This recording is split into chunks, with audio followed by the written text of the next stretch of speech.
Thinking about buying a franchise? Then the How to Buy a Franchise show is just for you. Here's your host, Dr. John Hayes.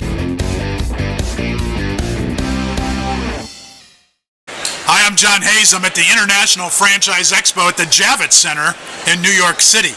This event, 3-day event, occurs every year about this time, usually around Father's Day weekend.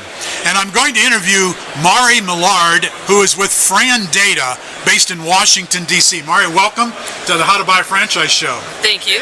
How are you doing today? Great. It's good to be here. It's a fun show, so excited. And it's not your first show.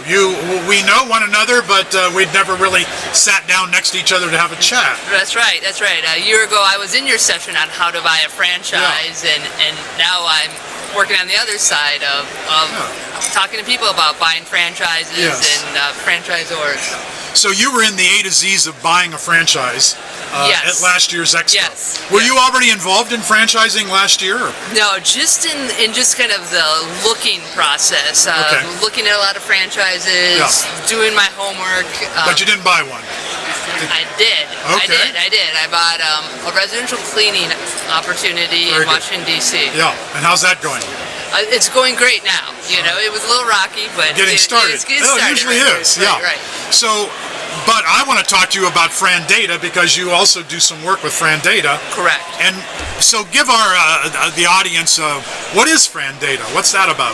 Sure. FRANdata is a research and advisory company, and we work with suppliers in the franchising space. We work with franchisors, and we work with like the IFA and any group that works with franchising. And we help them make decisions and look at lots of data to kind of come up with strategy that's going to help their businesses succeed. Okay. So you're the person to ask, how many franchises are there in, let's say, the United States or North America? Right. How many different franchises? How many different? So if we look at actively franchising brands to date, it's around 3,400. But in total, it's probably closer to 7,000. Really? Yes. So we always say, there are more. McDonald's, yes, is the granddaddy of franchising and one of the best franchises of all. If you can get a McDonald's, most people can't get one. Or maybe you don't want to buy a McDonald's because you don't want to be in fast food. You want to be in a service niche. And we always say there are 3,000 to 4,000 different franchise opportunities in North America. Nobody really knows for sure because there's no registry. There's no. You're not obligated to go sign up anyplace. Say I'm a franchisor. But now you're saying it could be double that. Correct. Just who have, there's lots of brands who maybe, a couple of years ago, they started franchising. They realized it's hard work to get franchisees, and they just stopped doing it. So they're inactive now. Yeah, but the other thing about it is most franchisors, they have an average of, it's under 100, maybe under 50 franchise locations. Correct. The majority have under 50. Under 50. Two-thirds or something like that are very small. Yes.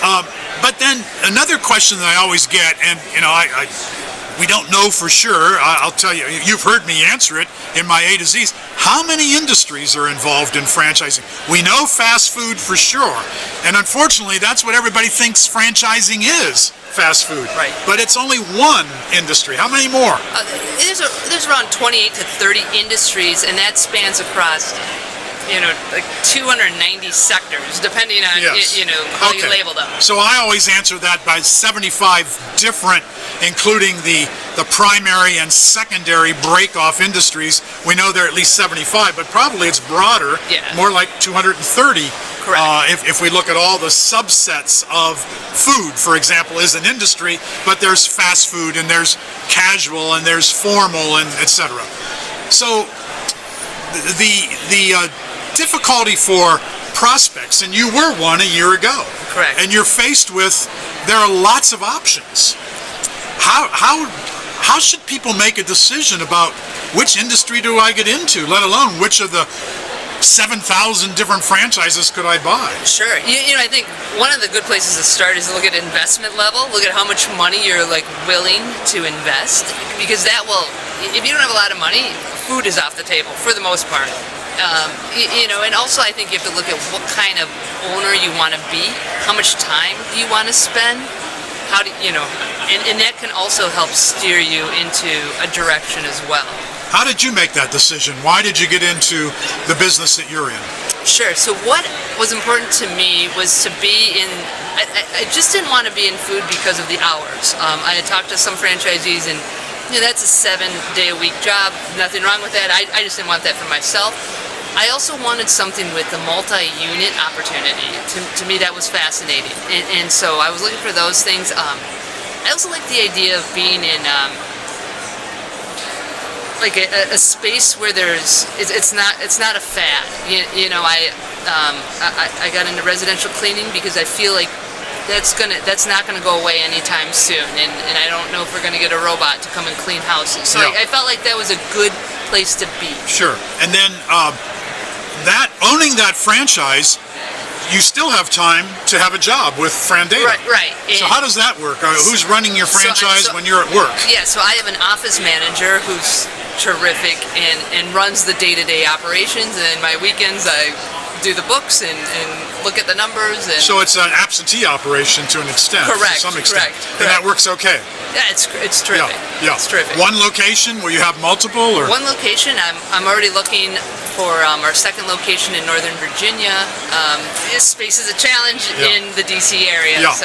So we're talking about how you can make some decisions with at least 3,400 franchisors that we know of, maybe double that number total because they don't have to be registered anyplace. How do you decide which niche do you get in? And of course it's determined by money and it's determined by your personal interests. I also believe very strongly in personality. Not everybody has the right personality to be a McDonald's franchisee, or to be a Sinorama franchisee, or to be a Transworld Business Advisors franchisee. Not everybody has what it takes to do each of those businesses equally. So you've got to make some decisions about, here's where I fit, here's where I would be good as a franchisee. And then of course territory comes into play as well. Your territory might be sold, or it might be too competitive in your area. So there are a lot of things that go into this. Then they get the franchise disclosure document. And does FRANdata pay attention to the FDDs? We look at FDDs all day long in different sections of the FDDs, and I think when you're looking at a franchise as a prospect, I think one of the important things to look at is the item 20, and look at where are they located. This will tell you where so item 20 is where franchisors are required to list all of their franchisees, which is an amazing thing when you think about that.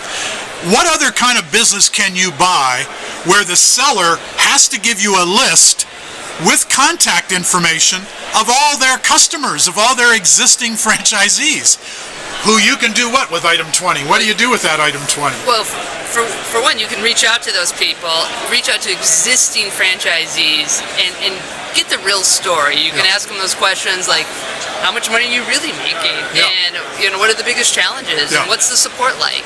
Yeah. Would you buy the franchise again if you had the opportunity? Yeah. So item 20 is a very important section of the FDD.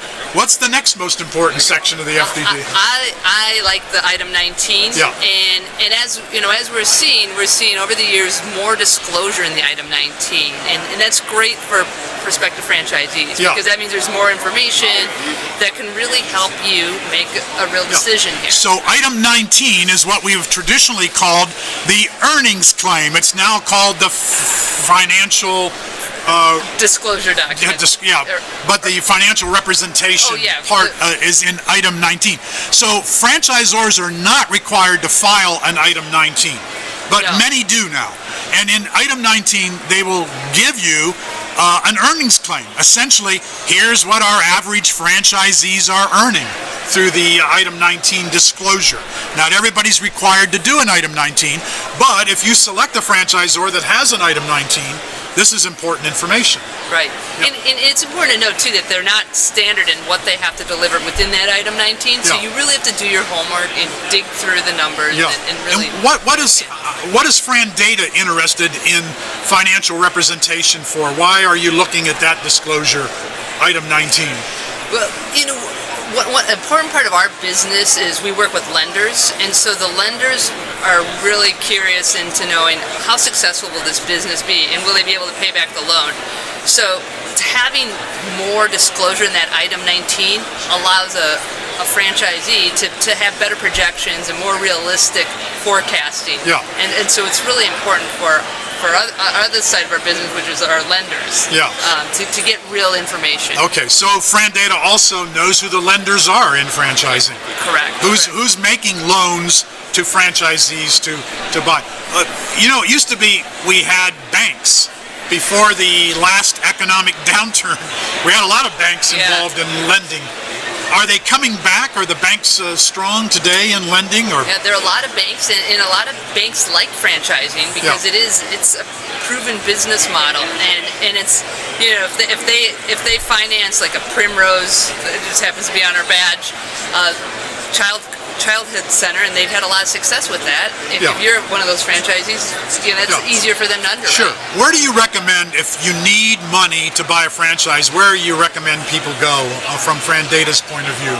What's the best way to find a source of money? That's pretty easy. And I think if you're working with, if you want to go with an SBA, there's lots of different things.